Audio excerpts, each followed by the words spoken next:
Hingal talaga.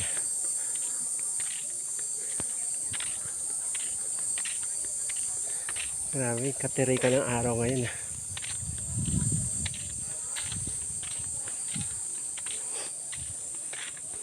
Katanghalian tapat kasi guys, kaya sobrang tirik ng arak dito ng araw.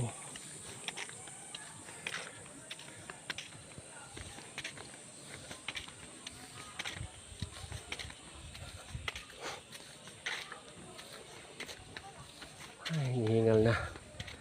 Hingal si DJ guys.